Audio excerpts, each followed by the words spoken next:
Assalamualaikum, Sampurasun, kawan Porenges dimanapun kalian berada. Nah, jumpa kembali di Porenges, pokok nama Leuwih Hade Kreatif Tibatan HS. Bareng Mang Nata Angger ya. Kita akan ngobrol-ngobrol dengan Rocky Martakusuma.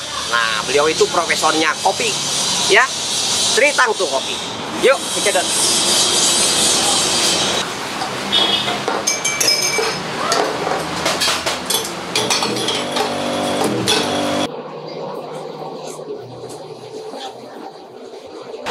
Assalamualaikum Kang Rocky. Waalaikumsalam. Sampurasun, kumaha damang? Alhamdulillah. Salam kopi heula aja ya teh. Salam kopi. Nuhun kumaha Kang Nata? Ieu bade tumaros Kang Rocky. Ieu ujung adamar racikan kopi naon? Mun ini teh kopi dari Pangalengan kan Gunung Wayang. Oh, Pangalengan Gunung Wayang. Ini teh ada kopi yang asal Jawa Barat. Terus ada Flores juga. Ieu Flores. Jawa Barat dikopain sareng Flores. Janten naon ke teh? Ya, masing-masing uniknya Kang ya. Oh, gitu. Penasaran janten hayang ngobrol abdi mah nu panjang. Pasti. Ayo kita sekarang ngobrol di belakang. Ya. Terus nanti meureun kopi dibikinin sama teman saya. Siap. Ayolah. Tapi salam. Yuk, mangga. Assalamualaikum warahmatullahi wabarakatuh. Sampurasun, kawan Porenges dimanapun kalian berada. Jumpa lagi dengan Porenges, pokok nama Leuwih Hade Kreatif Tibatan HS. Nah, sekarang saya akan bincang-bincang lebih dalam lagi tentang perkopian, tentunya dengan Rocky Martakusuma, Tritang tuh kopi dan roti macan. Nah, tapi ini kita bahas kopi dulu ya. Dan nama beliau itu sudah terkenal di dunia maupun di akhirat ya, acan di akhirat ya. Di dunia perkopian maksudnya. Oke? Cekidot, kita ngobrol dengan Rocky Martakusuma. Kang Rocky, assalamualaikum. Gimana? Sehat? Salam sehat. Iya.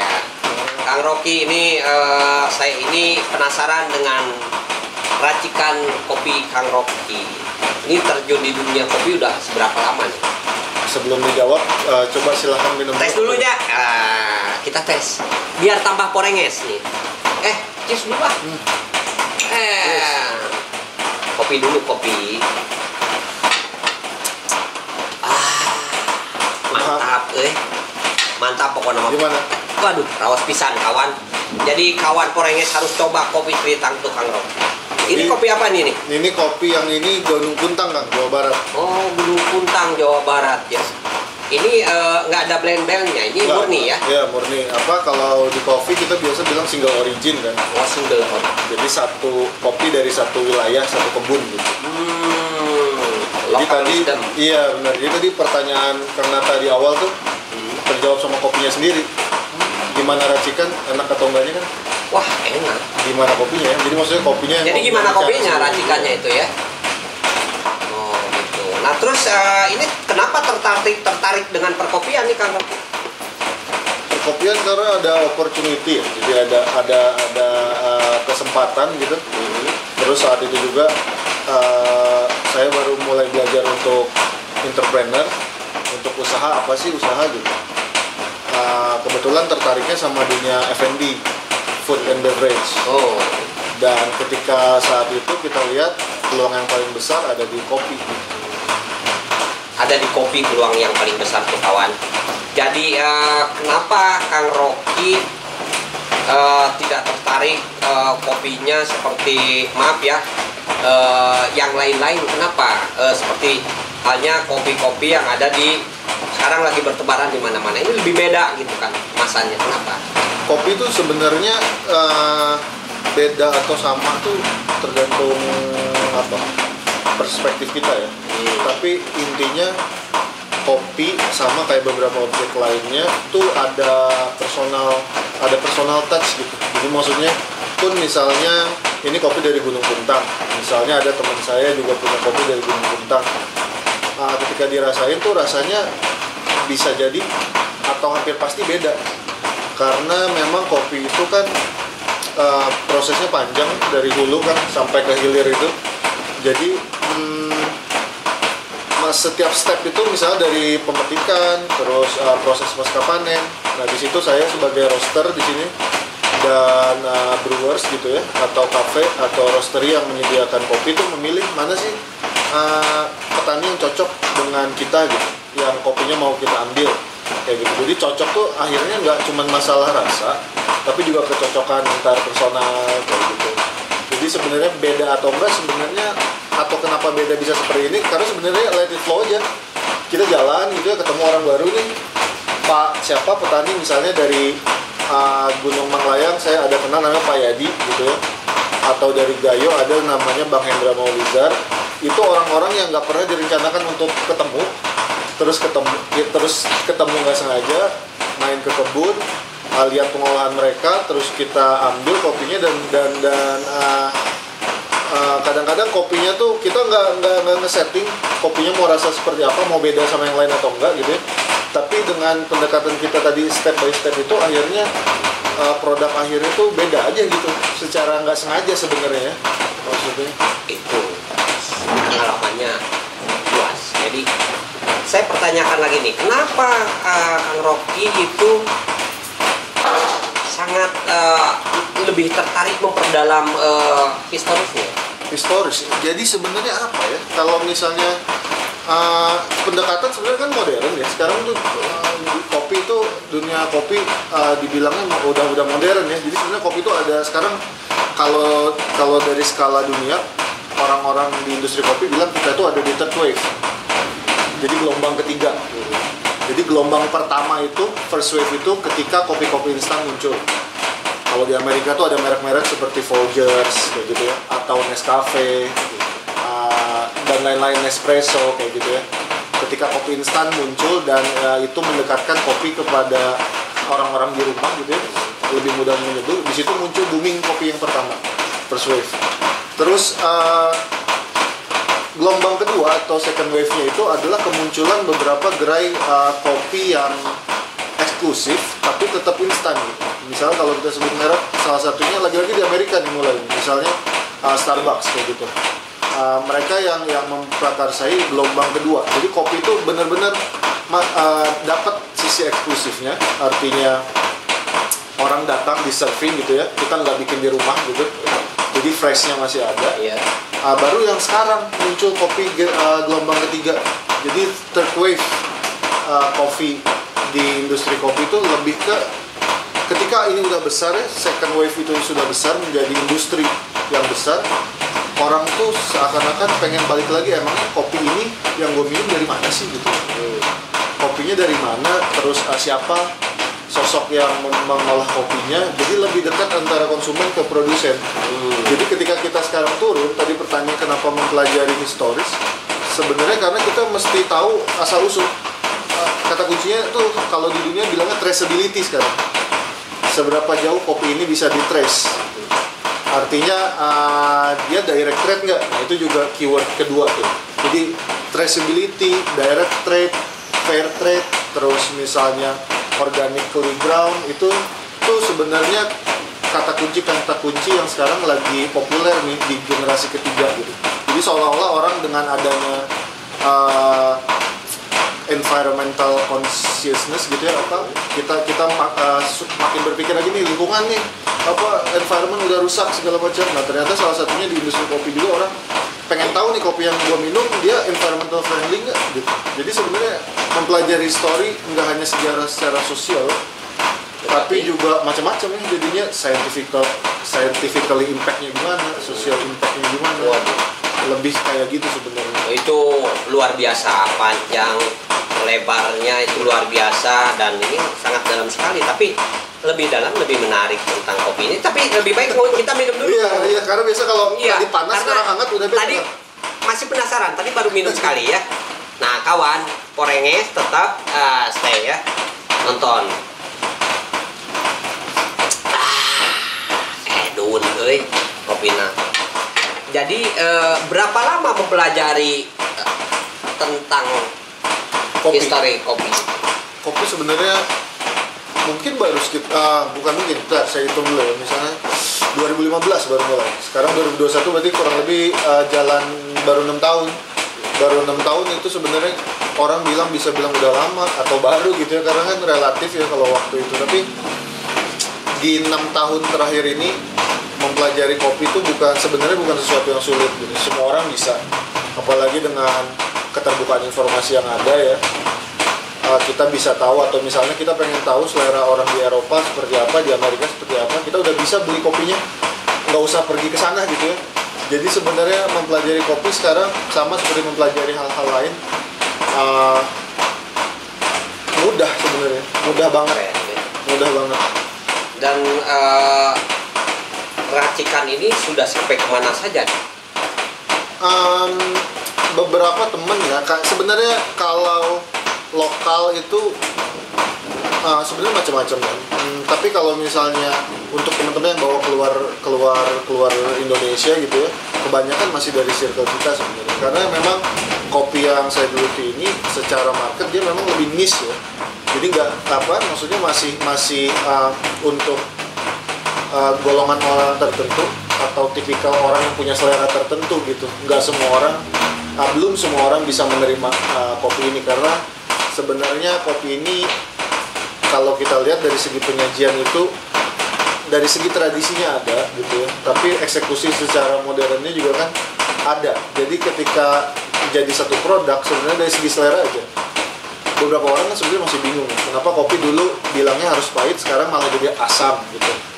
Atau dulu bilang kenapa ngopi itu harus bisa lambung sakit, tapi sekarang kok malah menyehatkan. Nah, hal-hal yang seperti itu kan sekarang growing gitu ya. Jadi sebenarnya kalau ditanya udah sampai mana kopi kita, sebenarnya ada yang tiba-tiba misalnya teman bawa ke Swedia gitu.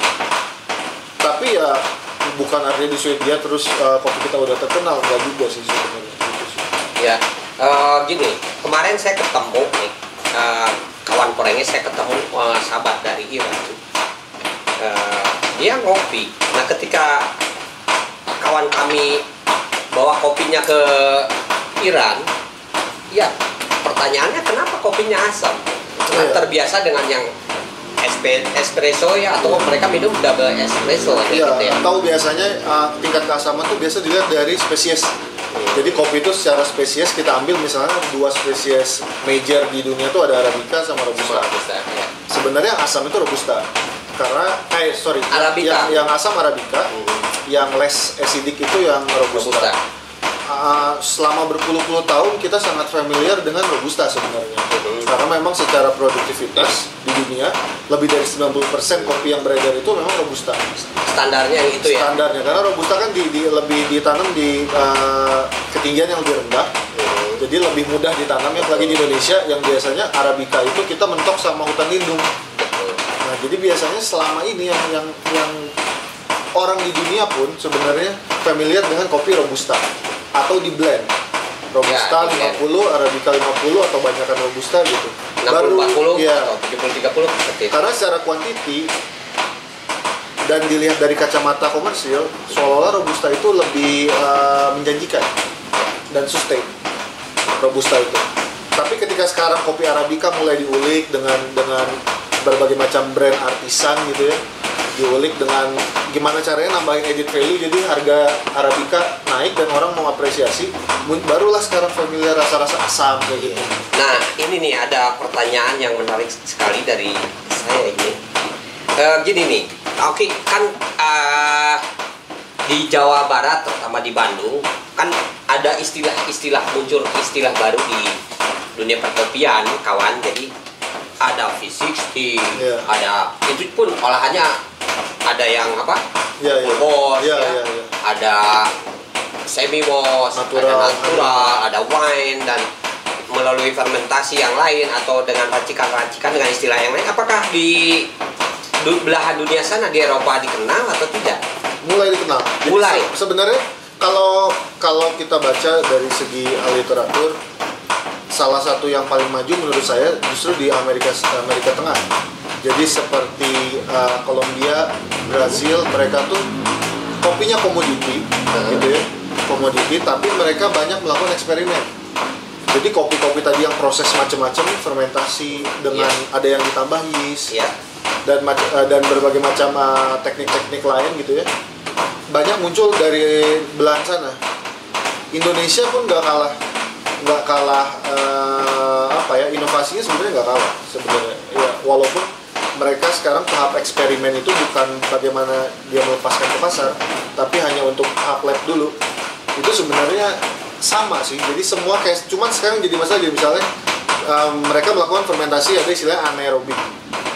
Kondisi anaerobik di Kolombia sama di Indonesia karena kita kan punya iklim yang berbeda, itu menghasilkan rasa yang beda, tapi sebenarnya tekniknya sama. Jadi secara dunia itu sudah dikenal sih.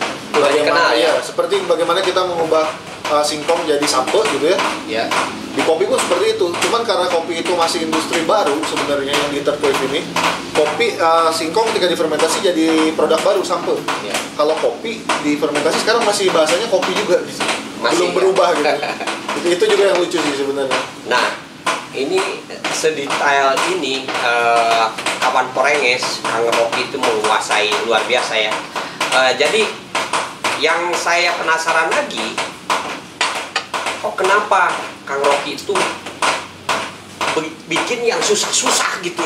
Kenapa nggak seperti yang umum aja gitu, ke floor bicara pasarnya juga umum atau apa? Tapi kenapa bikin yang menurut yang normatif nih? Ini susah banget ya normatifnya di sini.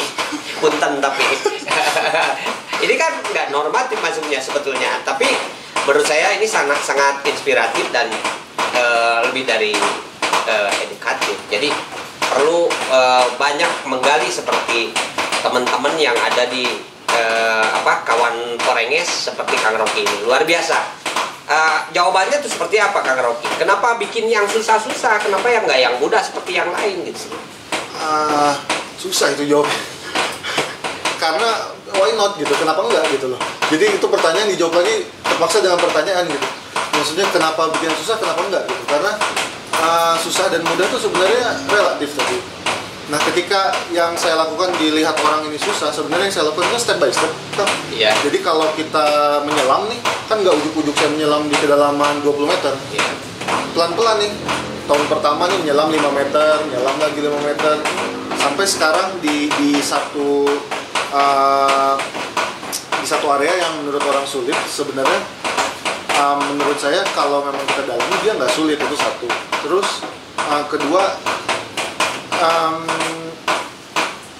jawabannya mungkin karena kita mencari inovasi ya, hal yang baru ya. Maksudnya untuk apa kita masih muda gitu terus kita hanya melakukan hal yang udah umum gitu ya.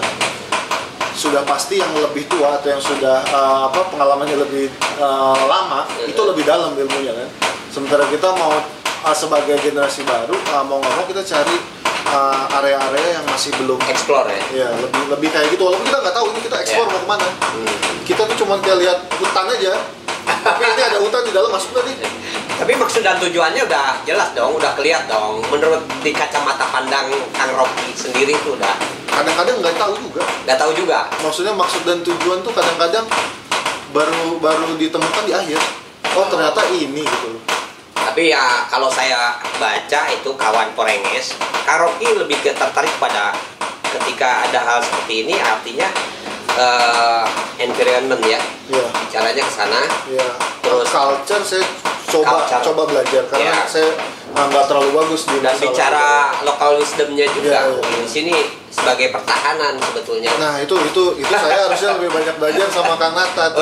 Tibalik atau kawan Porenges, saya ini lagi menyerap ilmunya beliau, makanya saya diam-diam dulu nih kawan Porenges ini diam dulu ya. Oke. Kawan Porenges, sebetulnya ngobrolnya pengen lebih panjang dan lama lagi karena menyerap ilmu yang sangat inspiratif dari seorang Rocky Martakusuma tentang kopi indah sekali. Jadi kawan Porenges, tunggu di episode ke depan ya. Kita masih akan ada episode yang lainnya. Tetap di Porenges Lintas Komunitas. Porenges pokok nama leuwih hade kreatif Jibatan HS Porenges. Hatur nuhun, kita closing dulu. Assalamualaikum warahmatullahi wabarakatuh. Bye bye.